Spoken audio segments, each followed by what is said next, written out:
আসসালামু আলাইকুম, কেমন আছেন সবাই? অনেক দিন পর আপনাদের সাথে একটা ছোট্ট ভ্লগ শেয়ার করছি। আজকের দিনটা আমার অনেক স্লো গিয়েছে, খুব কম কম কাজ করেছি। তো বেসিক দেখানোর মতো কিছু না, বাট এখানে আমি আমার বেসিল গাছটাকে প্রুনিং করছি। আসলে গাছে ছাঁটাই করাটা খুবই দরকার, আর অনেক আগেই করতে হতো, বাট আমি এটা করতে পারিনি। তো এটা করে নিচ্ছি আজকে, যেহেতু একটু সময় আছে। আর এটাকে রিপোর্টও করব, বাট আমি এতটাই ব্যস্ত যে এটা করার আসলে সময়ই পাচ্ছি না। তো এখান থেকে আমার কিছু বীজ আমি পেয়েছি, যেগুলো ইনশাল্লাহ আমি লাগাবো। আর তখন তো বেসিল গাছে আরও অনেক হবে। আমার বেসিল অনেক বেশি পছন্দ, এটার ফ্লেভারটা আমার টি করে খেতেও ভালো লাগে। তো যাই হোক, এখানে হয়ে গিয়েছে আমার প্রুনিং করা।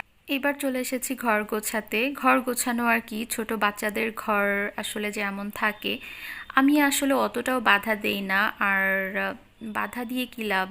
ওদের তো বাইরের অপশনগুলো ওইভাবে আমরা দিতে পারছি না।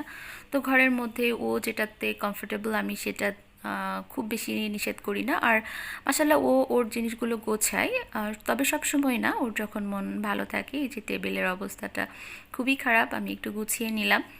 এরপরে আর তেমন কোনো কিছু ফিল্ম করিনি, একটু ছাদে গিয়েছিলাম ওকে নিয়ে। তো ওকে ছাদে রেখে এসে আমি ওর জন্য একটু বিকেলের খাবার রেডি করেছি। আজকে তেমন কোনো কিছু করতে ইচ্ছে করছিল না, তো ওকে সিম্পল আমি একটু সুপি টাইপের রাইস নুডলস করে দিয়েছি। আর এর মাঝে ওকে খাওয়াতে পারিনি, আব্বু ফোন করেছে যে আব্বু এসেছেন। তো আব্বুর সাথে দেখা করতে চলে গেলাম। তো এসে ওকে খাইয়েছি। আর আব্বুর সাথে গেলে তো ওর টুকিটাকি কেনাকাটা হয়, তবে আজকে বেশি কিছু নেইনি। বেশ কিছু খাবার ছিল, কারণ নিলে আবার সেগুলো দেখা যাবে যে পড়ে থাকবে। তো অন্যান্য খাবারগুলো নেইনি। আর ওয়াফিয়ার জন্য এখানে চিড়া নিয়েছি।